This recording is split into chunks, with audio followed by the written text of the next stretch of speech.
Hello again, I'm John Terzak and welcome to another video cooking lesson at The Seasoned Cook.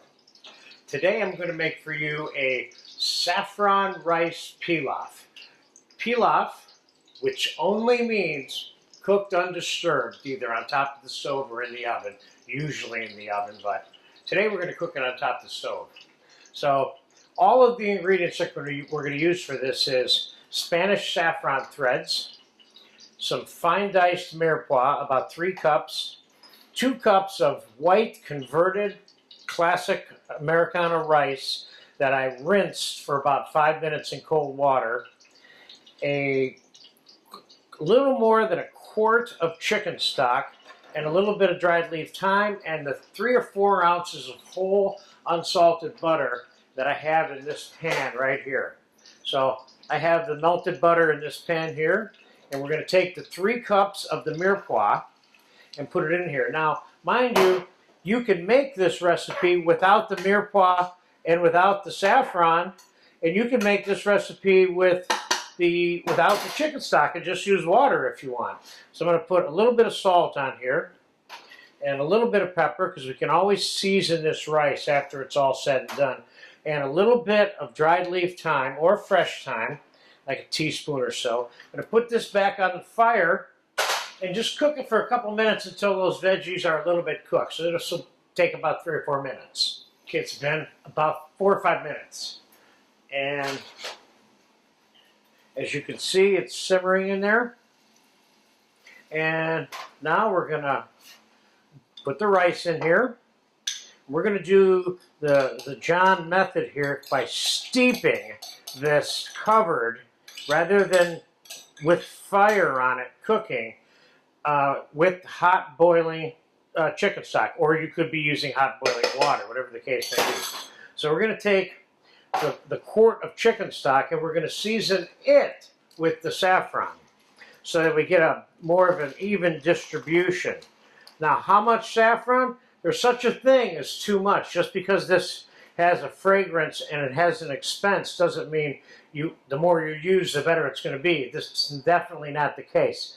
That is enough threads right there. I got about a teaspoon of threads. And if you have powder, I would say a teaspoon of powder, because saffron does come in powdered form as well. Okay, now we're going to pour this onto the chicken stock. And we're going to cover this up. And I'm going to let this sit for 15, 20, 30 minutes, and I'll look at it and see how the rice absorption is coming along and let you know. So we'll be back in a little bit. Okay, the rice has been sitting about 25 minutes, and let's take a look at it. And let me just get a little bit of that on the table for you. This is about 80% cooked right now. So it's nice and fluffy and it's not stuck together. That's a very important factor here by not boiling it to death. Now I'm going to take it and set it on a very, very low simmer for another 10 minutes or so, which is all it's going to take to finish that rice. Then we're going to dump it out on a sheet pan, and you can see to cool it, and you'll be able to see how nice and fluffy this rice is. So we'll see in about 10 minutes. Okay, the rice has been on a super duper low simmer for about 15 minutes. And let's take a look at what we got.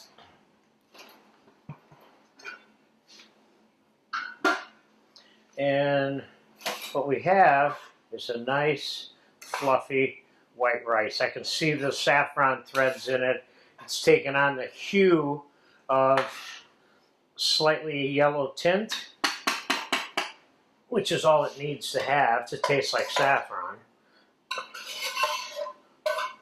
Just because it's not overloaded with yellow food coloring or something to make it yellow doesn't mean it's not saffron rice.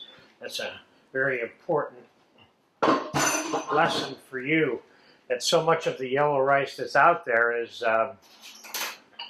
saturated with food coloring. So just for fun, first let's taste this rice. Because if I was going to season it, I would spread it out. And if I wanted to add other dimensions to this rice, I could put chopped scallions and minced red pepper and whatever I wanted to put in there, you know.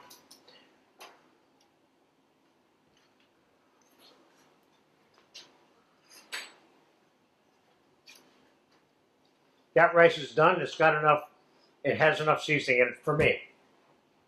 I'm going to put a splash of olive oil in the bottom of this and see if we can invert some of this rice onto a plate in a cup. Not that you need to do this, because you certainly don't. But I'm curious whether or not it'll even work like that without falling apart. Yeah, it worked okay. So there you have it, what I would call simple white rice that you can make even more simpler or vegetarian by eliminating the chicken stock and the mirepoix, just using water.